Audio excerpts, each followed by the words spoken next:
शेखुल हदीस हज़रत मौलाना मुफ्ती मुफीजुल इस्लाम रहमतुल्लाहि अलैहि স্মরণ সভা উপলক্ষে সকাল ৮ ঘটিকা থেকে এ পর্যন্ত আমাদের দেশের শীর্ষস্থানীয় বুজুর্গ উলামায়ে কেরাম আলোচনা পেশ করেছেন। পোস্টারে আমার নামের শেষে লেখা ছিল আখিরি বয়ান, কিন্তু আমি হুজাইফি বাইরে বলতে পারছিলাম না যে আমার বয়স কম, আপনি আখিরি বয়ান আমার নামের শেষে লেখলেন কেন? একজনে হুজাইফি ভাইয়ের কাছে জানতে চাইছে, উনি আবার হুজাইফি ভাই জবাব দিছে, মুরব্বীদেরকে এত রাতে কষ্ট দিতে চাই না, তাই উনি শেষে বললে।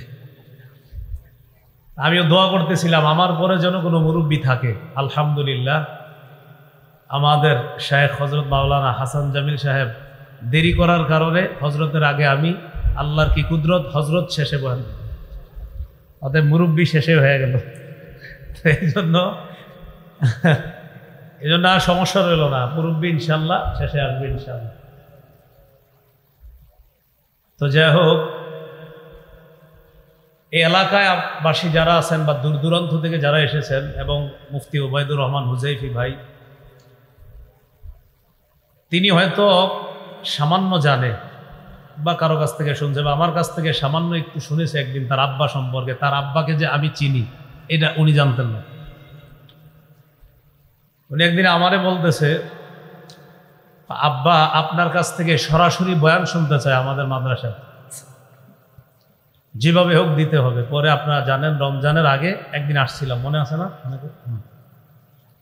ওনার আব্বার শখ আমার বয়ান, আমি যেন এনাদের এলাকায় এসে একটু বয়ান করি। তার আব্বাকে আমি চিনি ছাত্র জীবন থেকে। মিরপুর জামিয়া ইমদাদিয়া মুসলিম বাজার মাদ্রাসায় যখন আমি হেদায়া পড়াশোনা করি, হেদায়া জামাত, যা মাওলানা হওয়ার 2 বছর আগের জামাত, ওই বছর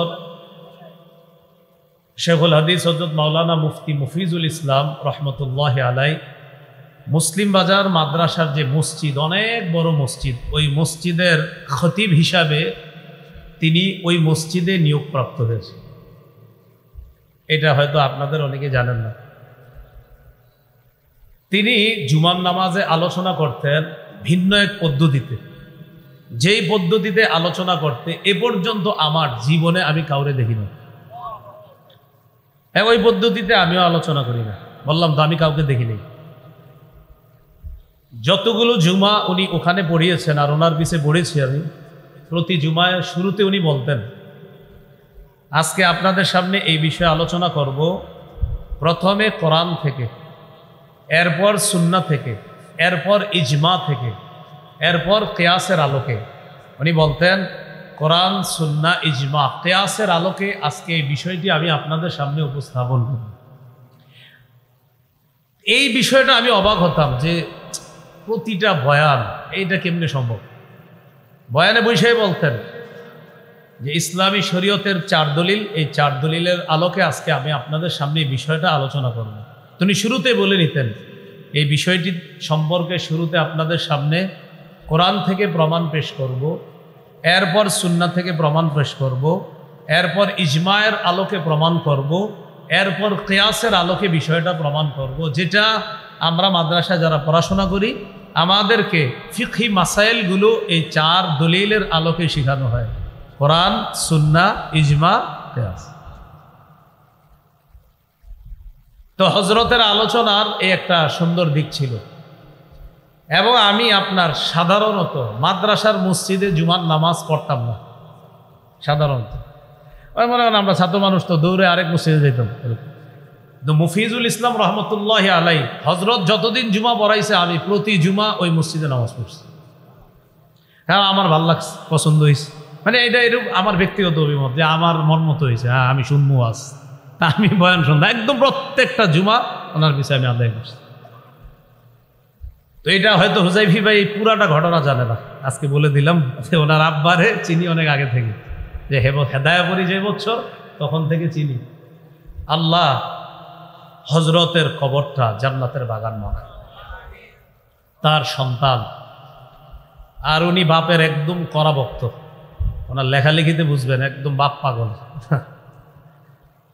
এই জন্য আয়োজন করেছে, তার এই আয়োজনটা সার্থক হবে। বাস আপনারা সবাই তার বাবার জন্য একটু দোয়া করবেন, বাস এটি আমরা সবাই দোয়া করব, আল্লাহ যেন সালেহীনদের অন্তর্ভুক্ত করে তার বাবার কবরটা জান্নাতের বাগান।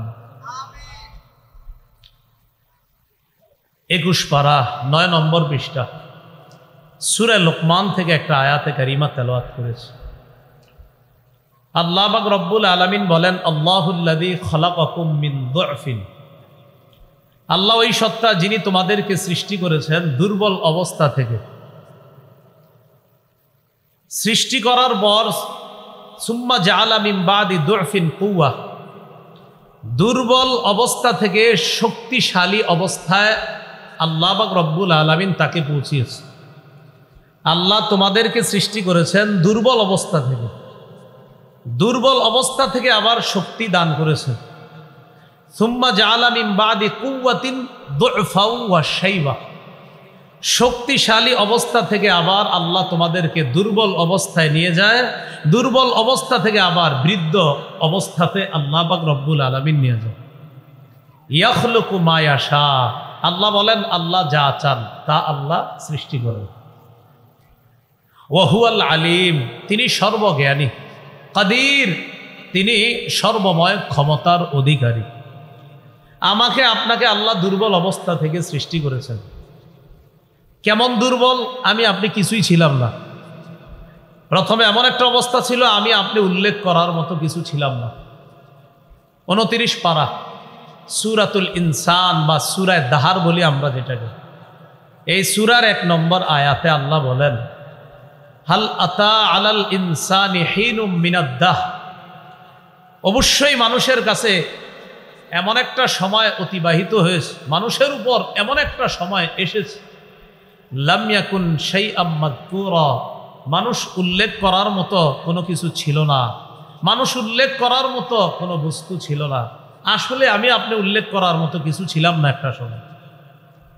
সূরা তারিকের 5, 6, 7 নম্বর আয়াতে আল্লাহ বলেন, ফালয়ানজুরিল ইনসানু মিম্মা খুলিক, মানুষ যেন চিন্তা করে মিম্মা খুলিক, তাকে কি থেকে সৃষ্টি করা হয়েছে। খুলিকা মিম্মা ইন দাফিক, তাকে সৃষ্টি করা হয়েছে সবেগে নির্গত, সবেগে স্খলিত পানি থেকে সৃষ্টি করা হয়েছে। যেই পানি ইয়াখরুজু, যেই পানিটা বের হয়, মিন বাইনিস সুলবি, পৃষ্ঠ দেশ থেকে, ওয়াত তারাইব, এবং পাজর থেকে যেই পানি, পৃষ্ঠ দেশ থেকে এবং পাজর থেকে যেই পানি বের হয়, এই পানি মূলত আপনার দেহের মধ্যম যে অংশটা, ওই অংশেই বীর্যের অবস্থান, সেখান থেকেই সেটা বের হয়। বের হয়ে মায়ের রেহের মধ্যে আল্লাহ পাক রব্বুল আলামিন দেন, ওই রেহেমের মধ্যে আমাকে আপনাকে এক পর্যায়ে আল্লাহ বড় করে একটা ছোট্ট মানুষের রূপদান করে মায়ের পেটের ভিতরেই আমার আপনার নাভি থেকে একটা পাইপ ফিট করে দিয়ে আল্লাহ খাবারের ব্যবস্থা।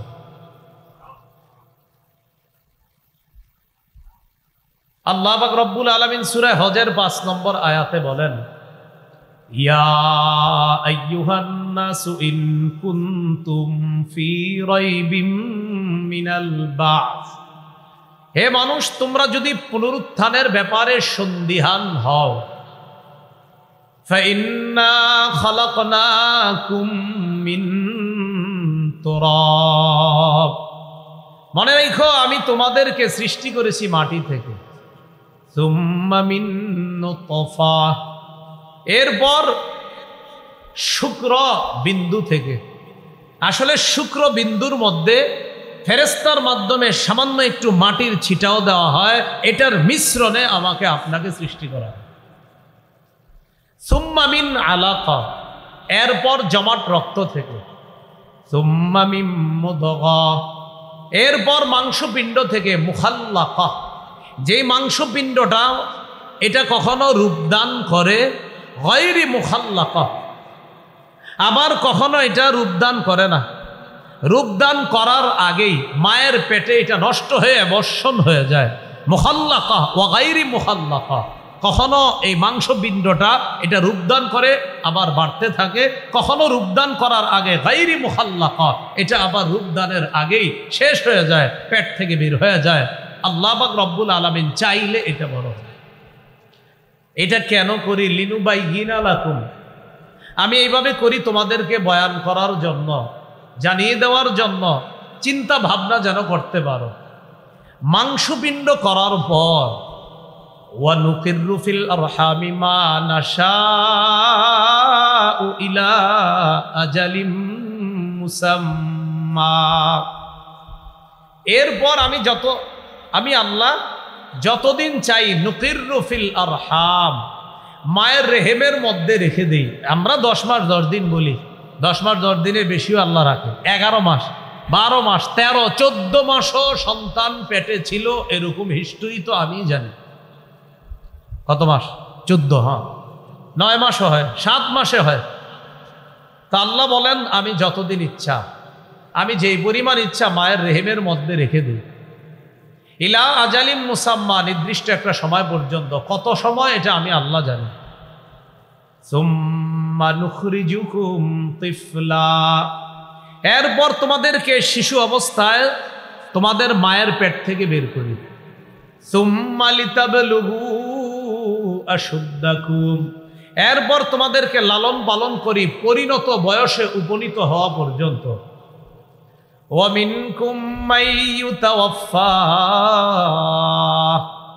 তোমাদের কেউ পরিণত বয়সে পৌঁছার আগেই মারা যায়। তোমাদের কেউ কেউ মারা যায় অনেক আগেই মারা যায়, বাচ্চা অবস্থায় মারা যায়, 2, 3, 4, 5 বছরে মারা যায়। ওয়ামিনকুম মাইয়ুরাদ্দু ইলা আরযালিল উমুর, তোমাদের কাউকে কাউকে তার বয়সের বার্ধক্যে পৌঁছিয়ে দেওয়া হয়। তোমাদের কাউকে কাউকে বয়সের বার্ধক্যে, চূড়ান্ত বার্ধক্যে, চরম বার্ধক্যে পৌঁছিয়ে দেওয়া হয় তোমাদের কাউকে কাউকে। তাহলে আমাদেরকে আল্লাহ দুর্বল অবস্থা থেকে সৃষ্টি করলেন, এরপর দুনিয়াতে শিশু অবস্থায় আনলেন। কিভাবে আনছে? সূরা নাহলের ৭৮ নম্বর আয়াতে আল্লাহ বলেন, ওয়াল্লাহু আখরাজাকুম মিন বুতুনি উম্মাহাতিকুম লা তা'লামুনা শাইআ, আল্লাহ তোমাদেরকে তোমাদের মায়ের পেট থেকে বের করেছেন, তোমরা কিছুই জানতা না। ওয়া জাআলা লাকুমুস সামআ, তিনি তোমাদেরকে শ্রবণ শক্তি দিলেন। ওয়াল আবসারা, তিনি তোমাদেরকে দৃষ্টি শক্তি দিলেন। ওয়াল আফইদা, তিনি তোমাদেরকে অন্তঃকরণ দিলেন। তিনি তোমাদেরকে অনুভব করার জন্য হৃদয় দিলেন, অন্তর দিলেন। লাআল্লাকুম তাশকুরুন, বড় হওয়ার পর যেন আল্লাহর শুকরিয়া আদায় করতে পারো। বলেন আলহামদুলিল্লাহ। আমাদের চোখ কান কে দিয়েছেন? আল্লাহ। এরপরে আমাদেরকে কিভাবে আল্লাহ পাক রব্বুল আলামিন সুন্দর গঠন করছে, সূরা ইনফিতারের মধ্যে আল্লাহ বলেন, ইয়া আইয়ুহাল ইনসান মা গররাকা বিরাব্বিকাল কারীম, হে মানুষ কিসে তোমাকে তোমার সম্মানিত রবের ব্যাপারে ধোকায় ফেলে রেখেছে? আল্লাযী খালাকাকা, যিনি তোমাকে সৃষ্টি করেছেন। ফাসাওয়াকা, সুগঠিত করেছেন। ফাআদালাকা, সুসম করেছেন। নাকটা যেখানে দেওয়ার দরকার, কানটা যেখানে দেওয়ার দরকার, চোখ যেখানে দেওয়ার দরকার, ঠিক সেখানেই দিয়েছেন। ফি আই সূরাতিম মা শাআ, যেই আকৃতিতে তিনি চেয়েছেন, রক্কা বাকা, তোমাকে আল্লাহ গঠন করেছেন। তাহলে আমাদেরকে দেখেন কত সুন্দর একটা শরীর, দুর্বল অবস্থা থেকে প্রথম থেকে আসেন, কিছুই ছিলাম না, সেখান থেকে আসলাম না পাক পানি, এখানে মাটির মিশ্রণ, এইভাবে আল্লাহ মায়ের পেটে আস্তে আস্তে বড় করে দুনিয়াতে আনলেন, সুসমভাবে আমাদের দেহের গঠন করলেন আল্লাহ। বলি আলহামদুলিল্লাহ। এইভাবে আল্লাহ আমাদেরকে দুনিয়াতে আনছেন যেন আমরা আল্লাহর শুকরিয়া আদায় বেশি বেশি করতে পারি। আল্লাহ তৌফিক দান করেন। এবার আসেন, আমাদেরকে আল্লাহ দুনিয়াতে পাঠাইছেন, ঠিক আছে, তা আমাদেরকে পাঠাইলেন কেন? সূরা জারিয়াতের 56 নম্বর আয়াতে আল্লাহ বলেন, ওয়ামা খলাকতুল জিন্না ওয়াল ইনসা ইল্লা লিয়াবুদুন, মানুষ এবং জিনকে সৃষ্টি করেছি আমার ইবাদত করার জন্য। মানুষ এবং জিনকে সৃষ্টি করেছি আমার ইবাদত করার জন্য। এখন কথা হলো ইবাদতটা কেমন করবেন? সূরা মুলকের 2 নম্বর আয়াতে আল্লাহ বলেন, আল্লাযী খালাকাল মাউতা ওয়াল হায়াতা লিয়াবলুয়াকুম আইয়ুকুম আহসানু আমালা। যিনি মৃত্যু জীবন সৃষ্টি করেছেন তোমাদেরকে পরীক্ষা করার জন্য, আইয়ুকুম আহসানু আমালা, তোমাদের মধ্যে কে অধিক উত্তম আমল করে, এই পরীক্ষা করার জন্য আল্লাহ জীবন মৃত্যু সৃষ্টি করেছেন। উত্তম আমলকারীর কি লাভ? সূরা কাহফের 30 নম্বর আয়াতে আল্লাহ বলেন, ইন্নাল্লাযীনা আমানু ওয়া আমিলুস সালিহাত ইন্না লা নুদিউ আজরা মান আহসানা আমালা।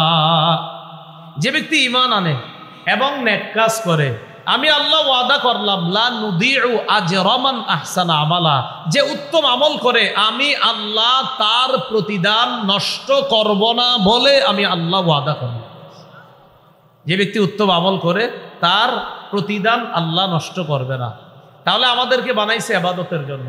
কেমন ইবাদত? উত্তম ইবাদত। উত্তম ইবাদতের লাভ কি? এই ইবাদত আল্লাহ নষ্ট করবে না। প্রশ্ন হলো ইবাদতটা কতদিন করবেন?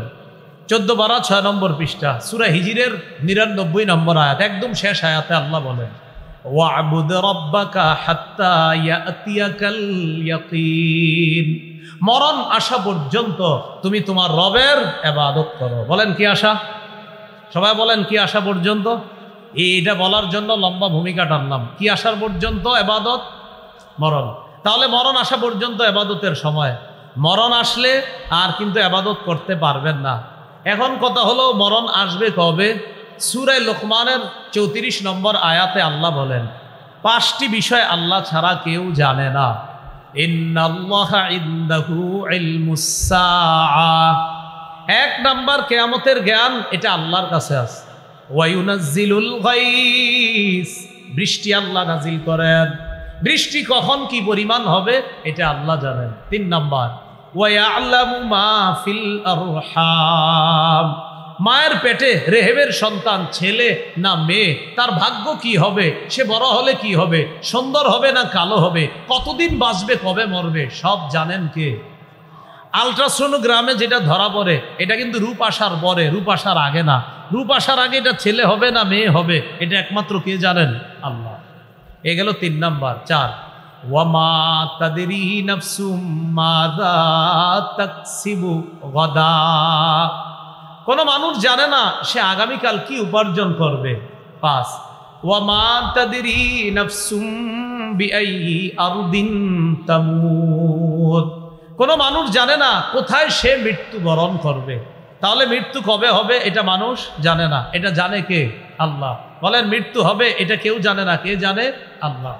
সূরা আলী ইমরানের 145 নম্বর আয়াতে আল্লাহ বলেন, ওয়ামা কানা লিনাফসিন আন তামুতা ইল্লা বিইজনিল্লাহি কিতাবাম মুআজ্জালা, কোন মানুষের জন্য এটা উচিত না, কোন মানুষের জন্য এটা শোভা পায় না, কোন মানুষের পক্ষে এটা সম্ভব না যে সে আল্লাহর অনুমতি ছাড়া মারা যাবে, অর্থাৎ আল্লাহর হুকুম ছাড়া সে মৃত্যুবরণ করবে, এটা সম্ভব না। বরং ইল্লা কিতাবাম মুআজ্জালা, বিইজনিল্লাহি কিতাবাম মুআজ্জালা, আল্লাহর হুকুমে সে মরবে। কিতাবাম মুআজ্জালা, কবে কোথায় মরবে এর একটা নির্ধারণ করা সময় আছে। তাহলে আমি আপনি কখন মারা যাব এটা জানেন কে? বলেন আল্লাহ। প্রত্যেকটা নফস মৃত্যুর স্বাদ গ্রহণ করবে। সূরা আনকাবুতের 57 নম্বর আয়াতে আল্লাহ বলেন, কুল্লু নাফসিন যায়িকাতুল মাউত, প্রত্যেকটা নফস মৃত্যুর স্বাদ গ্রহণ করবে। সূরা নিসার 78 নম্বর আয়াতে আল্লাহ বলেন, আইনামা তাকুনু ইউদরিকুমুল মাউত, তোমরা যেখানে থাকো মৃত্যু তোমাদেরকে পাকড়াও করবে, এতে কোনো সন্দেহ নাই। সূরা আহজাবের 16 নম্বর আয়াতে আল্লাহ বলেন, قُلْ لَن يَنفَعَكُمُ الْفِرَارُ إِنْ فَرَرْتُمْ مِنَ الْمَوْتِ أَوِ الْقَتْلِ, নবী আপনি বলেন মৃত্যু থেকে এবং হত্যা থেকে যতই পালিয়ে বেড়াও, এই পালানো তোমাদের কোনো কাজে আসবে না। মৃত্যু থেকে যতই পালিয়ে বেড়াও, এই পালিয়ে বেড়ানো তোমাদের কোনো কাজে আসবে না। মৃত্যু তোমাকে পাকড়াও করবে, এতে কোনো সন্দেহ নাই। সূরা আরাফের 34 নম্বর আয়াতে আল্লাহ বলেন, ওয়ালিকুল্লি উম্মাতিন আজাল ইযা জাআ আজালুহুম ফালা ইস্তাখিরুনা সাআ ওয়ালা ইস্তাকদিমুন। প্রত্যেকটা মানুষের মৃত্যুর সময় নির্ধারণ করা। যখন তার মৃত্যু এসে যাবে, আগেও হবে না পরেও হবে না, ওই সময় মৃত্যুবরণ করবে যখন তার মৃত্যুর সময় নির্ধারণ করা। সূরা ইউনূসের 49 নম্বর আয়াতে আছে লিকুল্লি উম্মাতিন আজাল, আরফের 34-এ আছে ওয়ালিকুল্লি উম্মাতিন আজাল, আর ইউনূসের 49 নম্বর আয়াতে আছে লিকুল্লি উম্মাতিন আজাল। প্রত্যেকটা মানুষের মৃত্যুর সময় নির্ধারণ করা। বিশ্বাস করেন আমার আপনার আমাদের সবাই মৃত্যুর সময় নির্ধারণ করা। হযরত মাওলানা মুফতি মুফিজুল ইসলাম রহমতুল্লাহি আলাই চলে গেলেন, অথচ ওনার ওস্তাদ বয়ান করছে। ওনার ওস্তাদ বয়ান করছে না, তো ওস্তাদের আগে ছাত্র বিদায় নিচ্ছে। হ্যাঁ, এই জন্য ছাত্র আগে মরবে না ওস্তাদ আগে মরবে, বাবা আগে মরবে না সন্তান আগে মরবে, এটা জানে কে? আল্লাহ। কত বাবা সন্তানের লাশ কাঁধে নিয়েছে, কত বাবা এটা নিয়েছে, এটা বাবার জন্য কষ্ট, অনেক কষ্ট, আসলে কষ্ট। কিন্তু সন্তান ও বাবার লাশ নেওয়া এটাও অনেক কষ্ট। আল্লাহ সব বাবা যারা কবরে আছে সেই বাবাদের কবরগুলো আল্লাহ জান্নাতের বাগান বানায়। বলছিলাম প্রত্যেকের মৃত্যুর সময় নির্ধারণ করা। আগেও হবে না পরেও হবে না, ওই সময় মৃত্যুবরণ করতে হবে। সূরা জুমুয়ার 8 নম্বর আয়াতে আল্লাহ বলেন, কুল ইন্নাল মাউতাল্লাযী তাফিররুনা মিনহু ফাইন্নাহু মুলাকীকুম। নবী আপনি বলেন যে মৃত্যু থেকে তোমরা পালিয়ে বেড়াও। ইন্নাল মাউতাল্লাযী তাফিররুনা মিনহু, নিশ্চয়ই যে মৃত্যু থেকে তোমরা পালিয়ে বেড়াও, ফাইন্নাহু মুলাকীকুম, এই মৃত্যু তোমাদের সাথে সাক্ষাৎ করবে। যেই মৃত্যু থেকে তোমরা পালিয়ে বেড়াও এই মৃত্যু তোমাদের সাথে সাক্ষাৎ করবে। আমি আপনাদেরকে শুধু এই কথাটা জানানোর জন্য আসছি। একজন মানুষের মৃত্যুকে কেন্দ্র করে এখানে উপস্থিত হলাম, তার মৃত্যুকে কেন্দ্র করে তার জন্য দোয়া করব, আল্লাহ যেন তাকে জান্নাতবাসী বানান, এই দোয়া তো করব। তো আমার আপনার প্রত্যেকের একটা শিক্ষা যে একজনের মৃত্যুর স্মরণে এখানে উপস্থিত হলাম, আগামীকাল আমার আপনার মৃত্যুর স্মরণে যে অন্য উপস্থিত হবে না, এটার কি নিশ্চয়তা? আগামীকাল আমি আপনার সাবেক হয়ে যাব, পরের দিন আমার আপনার ব্যাপারে বলা হবে উত্তরপাড়ার আব্দুর রহিম 3 দিন আগেও এখানে চা খেয়েছে, আজকে নাই, এরকম বলা হবে। আল্লাহর কসম বলা হবে, আমার ব্যাপারে আপনার সবার ব্যাপারে বলা হবে সে গতকাল ছিল আজ নাই। এটাই সত্য কথা, এটা একদম সত্য কথা। জিবরিল আমিন নবীজির কাছে আসছে, মুস্তাদরাকে হাকিমের বর্ণনা, সহিহ সনদে বর্ণনা, সাহাল ইবনে সাদ রাদিয়াল্লাহু তাআলা আনহুর বর্ণনা, যা জিবরিল ইলান নবী সাল্লাল্লাহু আলাইহি ওয়াসাল্লাম فقال يا محمد عش ما شئت انك ميت। জিবরিল আমিন আল্লাহ নবীর কাছে আয়েশা কয়, ও মুহাম্মদ সাল্লাল্লাহু আলাইহি সাল্লাম, যতদিন মন চায় বসবাস করেন, তবে মনে রাখেন মরবেন, আপনি মারা যাবেন। আপনার যতদিন মন চায় বসবাস করেন, কিন্তু এই যতদিন মন চায় মানে কি জানেননি? মৃত্যু পর্যন্ত। আপনি কিন্তু মারা যাবেন। ইন্নাকা মাইয়িতুন, নিশ্চয় আপনি মৃত্যুবরণ করবেন। এরপরে বলতেছে ওয়া আহবিব মান আহবাবতা ফাইন্নাকা মুফারিকুহু, যাকে মন চায় বন্ধু বানান, তবে বন্ধুকে ছেড়ে যেতে হবে। যাকে মন চায় বন্ধু বানান, ফাইন্নাকা মুফারিকুহু, বন্ধুকে একদিন ছেড়ে যেতে হবে। ওয়া আমাল মা শিতা, যা মন চায় আমল করেন, কাজ করেন। কথাটা কিন্তু নবীরে বলতেছে, আসলে আমাদের সবাইরে বলতেছে। আপনি যা মন চায় আমল করেন, তবে মনে রাখবেন ফাইন্নাকা মাজজিয়ুন বিহি, আপনার এই আমলের প্রতিদান দেওয়া হবে। আপনার আমাদের আমলের কিন্তু প্রতিদান দেওয়া হবে। এজন্য আমল করা। আল্লাহ পাক রব্বুল আলামিন 23 পারা 6 পৃষ্ঠা সূরা জুমারের 30 নম্বর আয়াতে বলছেন, ইন্নাকা মাইয়িতু ওয়া ইন্নাহুম মাইয়িতুন। হে নবী মুহাম্মদ সাল্লাল্লাহু আলাইহি সাল্লাম, নিশ্চয় আপনি মৃত্যুবরণ করবেন আর তারাও মৃত্যুবরণ করবে। মৃত্যুর স্বাদ সকলকে গ্রহণ করতে হবে, এতে কোনো সন্দেহ নাই।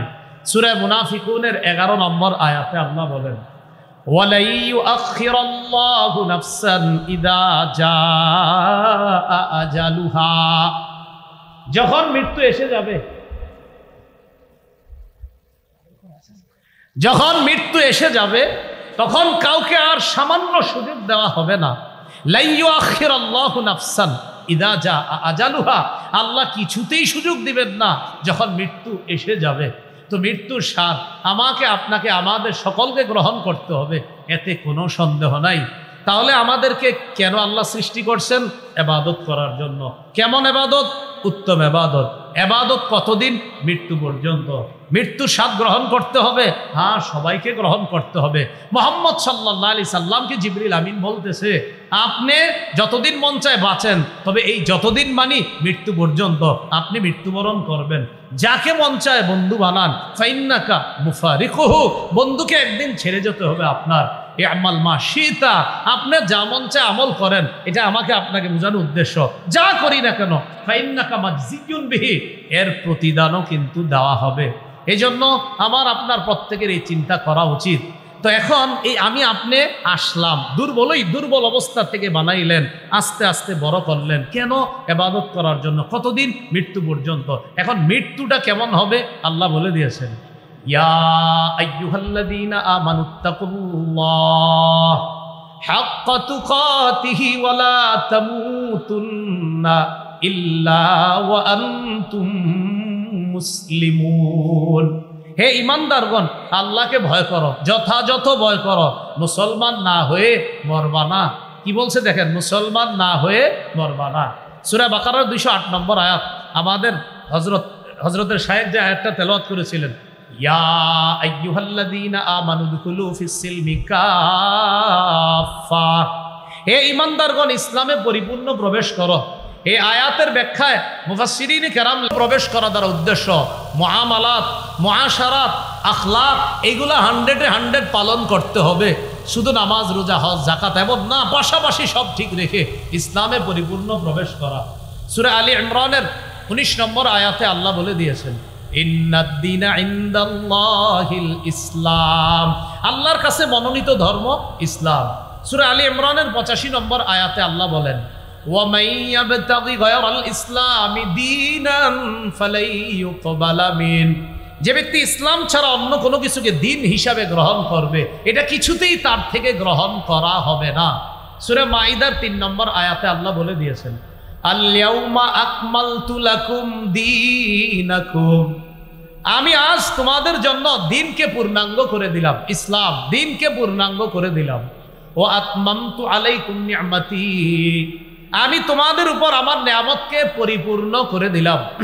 আমি তোমাদের উপর আমার নেয়ামতকে পরিপূর্ণ করে দিলাম। আমাদের শায়েখ যিনি উপস্থিত হয়েছেন, হযরত মাওলানা শেখ হাসান জামিল হাফিজাহুল্লাহ, রমজানের আগে ফেব্রুয়ারি মাসে হযরতের একটা বয়ান শুনেছি আমি যাইতে যাইতে হযরত আলোচনা শেষ করেছেন নারায়ণগঞ্জ, হযরতের হয়তো মনে পড়ে গেছে, নারায়ণগঞ্জ সোনারগাঁও। তা আমি যাওয়ার আগে হযরত থেকে এই আয়াতের উপর আলোচনা করতেছিলেন, আল-ইয়াউমা আকমালতু লাকুম, এই আয়াত দিয়ে হযরত সেদিন বেদাত কি জিনিস এটা বুঝাইতেছিলেন, আমার পুরা মনে পড়বে। তো এই আয়াতে আল্লাহ পাক রব্বুল আলামিন বলেছেন, আজ আমি তোমাদের জন্য দিনকে পূর্ণাঙ্গ করে দিলাম, আর তোমাদের উপর আমার নেয়ামতকে আমি পরিপূর্ণ করে দিলাম। এখন দেখেন দিন ইসলাম, এই ইসলাম আমরা পেয়েছি। তো আল্লাহ বলতেছেন, মুসলমান না হয়ে তোমরা মরবা না। বাস মুসলমান কিভাবে থাকবো মরণ পর্যন্ত? সূরা হাশরের 7 নম্বর আয়াতে আল্লাহ বলে দিয়েছেন, মা আতাকুমুর রাসূলু ফাখুযু, মুহাম্মদ সাল্লাল্লাহু আলাইহি সাল্লাম যা দেন তা গ্রহণ করো, ওয়া মা নাহাকুম আনহু ফান্তাহু, যা থেকে নিষেধ করেন তা থেকে বিরত থাকো। বাস মুহাম্মদ সাল্লাল্লাহু আলাইহি সাল্লাম যা দেন এটা গ্রহণ করা, যা থেকে নিষেধ করেন এটা থেকে বিরত থাকা। এজন্য আমরা সবাই যেন মুসলমান পরিচয়ে দুনিয়া থেকে আমরা যাইতে পারি। সবাই যেন, বিশেষ করে আজকে যার জন্য আয়োজন, হযরত মাওলানা মুফতি মুফিজুল ইসলাম রহমতুল্লাহ, হযরত সহ হযরতের সন্তানাদি পরিবার, এখানে আমরা যারা, আমরা সবাই যেন ঈমান ইসলাম নিয়ে একসাথে আবার জান্নাতে আমরা দেখা করতে পারি। আল্লাহ তৌফিক দান করেন। সুবহানাল্লাহি ওয়া বিহামদিহি, সুবহানাকাল্লাহুম্মা ওয়া বিহামদিকা আশহাদু আল্লা ইলাহা ইল্লা আনতা আস্তাগফিরুকা ওয়া আতুবু ইলাইক। আমরা কেউ উঠবো না, হযরত আলোচনা করবে ইনশাআল্লাহ, মুনাজাত হবে, এরপর আমরা যাব। আমরা যেই জন্য আজকের আয়োজন মুনাজাত, হযরতের স্মরণে আপনার দোয়া হবে, দোয়াটা করে আমরা ইনশাআল্লাহ যাব। আলহামদুলিল্লাহ। এই পর্যায়ে আমাদের হযরত মাওলানা মুফতি আরিফ বিন হাবিব সাহেবকে সম্মাননা পাখি পরিয়ে দিচ্ছেন। আমাদের বাংলাদেশের গৌরব, হাজারো লাখো উলামায়ে কেরামদের হৃদয়ের স্পন্দন আল্লামা হাসান জামিল দামাত বরকাতুল আলিয়া, লিল্লাহি তাকবীর। আমরা একটু জোরে আওয়াজ করতে পারি না? লিল্লাহি তাকবীর। আলহামদুলিল্লাহ। আল্লাহ এই ছায়াকে আমাদের উপর দীর্ঘায়িত করুন, সকলেই বলি আমিন। এবং কেউ ক্যামেরায় হাত দিবেন না, কেউ ক্যামেরায় হাত দিবেন না। ভাই নামেন, এই একবার তো নামেন, এখন না পড়ে মোনাজাতের পড়ে, এখন সবাই কেউ ক্যামেরায়